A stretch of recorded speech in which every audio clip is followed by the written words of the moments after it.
राधे श्याम भाई साहब। आज बात करते हैं कि बांग्लादेश में जो सनातन धर्म से जुड़े लोग हैं, जो हिंदू लोग हैं, उन सब पर अत्याचार हो रहा है, उन्हें मारा जा रहा है। ना बल्कि सिर्फ उन पर, जो मुस्लिम महिलाएं हैं उनको भी मारा जा रहा है। जो बांग्लादेश में जो रेडिकल ग्रुप्स उभर कर आए हैं उन सब के द्वारा ये सारी चीज़ें की जा रही हैं।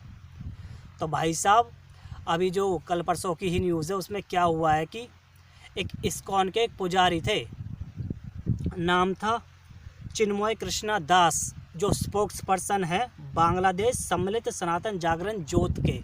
तो इन पर वहाँ के रिजीम ने मनगढ़ंत आरोप लगा दिए, कुछ भी आरोप लगा दिए जो उनकी मन में आया, और उन्हें गिरफ्तार कर लिया। और गिरफ्तार करने के बाद उन्हें बेल भी नहीं दी जा रही है।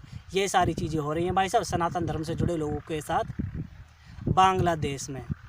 तो भाई साहब, एलिगेशन ये थी कि उन्होंने जब 30 अक्टूबर को जो रैली की थी जिसमें 2000 से ज़्यादा अटैक हुए थे, उससे पहले 2000 से ज़्यादा जो अटैक हुए थे तख्ता पलट के बाद, उसके बाद वहाँ के सनातनी लोग थे उन लोगों ने 30 अक्टूबर को रैली की थी, जिसमें बताया जा रहा है कि एलिगेशन है, ये भी कोई कंफर्म नहीं है, कि उस रैली में बांग्लादेश के झंडे के ऊपर किसी ने भगवा झंडा लगा दिया, जिसके कारण ये सारी गिरफ्तारी हुई है। तो भाई साहब एक बात बता दूं, किसी भी देश का झंडा उसकी बिल्कुल आन बान शान है, पर भाई साहब ये सिर्फ एक एलिगेशन है, कोई सबूत वबूत बिल्कुल भी नहीं है अभी तक भी।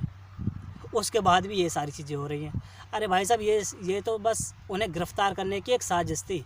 एक बात बताओ, जिन लोगों ने वहाँ का जो बांग्ला बंधु था, जो उनका फादर ऑफ नेशन था, उसकी मूर्तियाँ तोड़ दी, ना जाने कितनी सारी पब्लिक प्रॉपर्टी को नुकसान पहुँचाया जो वहाँ के रेडिकल ग्रुप्स थे, और ना जाने कितनी जो 1971 से जुड़ी यादें थी उन सबको मिटा दिया, उन सब की मूर्तियाँ तोड़ी गई, फादर ऑफ नेशन की मूर्ति तोड़ी गई।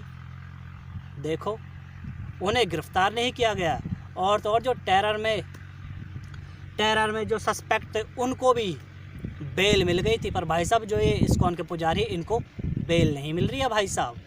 ये सारी चीज़ें हो रही हैं बांग्लादेश में कू होने के बाद सनातन धर्म से जुड़े लोगों के साथ, और जो वहाँ के मुस्लिम महिलाएं उनके साथ, उन्हें भी बहुत ज़्यादा मारा पीटा जा रहा है। ये हो रहा है भाई साहब। फिर भाई साहब उसके बाद क्या हो रहा है कि इस्कॉन को बैन करने की बात हो रही है, और बताया जा रहा है कि यूनुस की जो रेजिम उसके द्वारा कि इस्कॉन बांग्लादेश में जो हारमनी है उसको बेकार कर रहा है। भाई साहब, ये सबसे बड़ा झूठ है। ये सारी चीज़ें बोली जा रही है इस्कॉन के बारे में, इस्कॉन को बैन करने की बात कर रहे हैं बांग्लादेश की यूनुस रेजिम। ये सारी चीज़ें हो रही हैं भाई साहब, वहाँ पर इतना झूठ फैलाया जा रहा है, और जो सनातन धर्म से जुड़े लोग हैं उन पर अटैक जो हो रहा है उन पर कोई ध्यान नहीं दिया जा रहा है। ये सारी चीज़ें हो रही है बांग्लादेश में। तो भाई साहब, बात इतनी सी है कि ये तो इनकी हवाबाजी है। आप इससे ये समझिए, लगभग 1,500 लोग थे जो प्रिजन से भाग गए थे, जिसमें बहुत सारे आतंकवादी भी थे। फिर एंटी इंडिया वेव्स चलाई गई हैं बांग्लादेश के रेडिकल ग्रुप्स द्वारा, जो CNN की कुछ पत्रकार थी उनके द्वारा भी आपने देखा, खूब वीडियोस देखी हैं। और उसके बाद अब तो इतना बुरा हाल हुआ पड़ा है बांग्लादेश में, आए दिन मतलब बहुत सारी वीडियोस आती ही रहती हैं मारने की, बुचरिंग की। लोग घायल है, बुरी तरीके से घायल है। सारे सनातन धर्म से जुड़े लोग एक जगह इकट्ठा होकर प्रोटेस्ट करते हैं।